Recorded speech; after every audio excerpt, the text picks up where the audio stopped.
Mambo vipi, mambo ni aje? Of course ni time nyingine ya kuizaba na kupeana habari mbalimbali za kiburudani na zinginezo ambazo zimeweza kutolewa. Sasa mkazi wa kijiji cha Mwanakei wilaya ya Kwimba mkoani Mwanza, Shabani Riahasi mwenye umri wa miaka 24 ameangua kilio mahakamani alipohitajika kujitetea kabla ya kusomewa hukumu katika kesi ya ubakaji iliyokuwa inamkabili.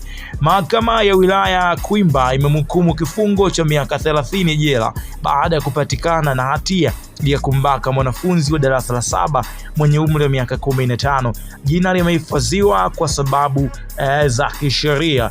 Hukumu hiyo imetolewa Machi 12 mwaka 2025 katika kesi namba 26266 10/2024 iliyosomwa na hakimu mkazi mwandamizi John Chai Jagadi mbele ya mwendesha mashtaka wa serikali Juma Kiparo.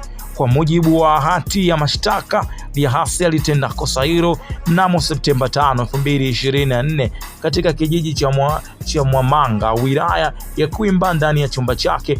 Inadaiwa kwamba alimdanganya binti huyo kwa ahadi ya kumuoa, jambo ambalo ni kinyume na kifungu cha 130 mabano kwenye moja mabano na tu kwenye mabano ni i na 131 mabano moja kwa kanuni ya adhabu sura ya 16 sheria ya marejeo ya mwaka 2022.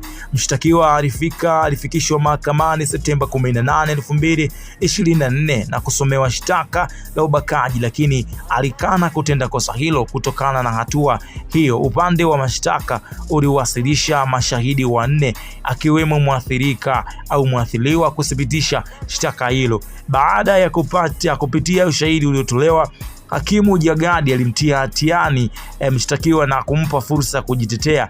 Hata hivyo, alishindwa kujitetea. Baada yake akaangua kilio mahakamani.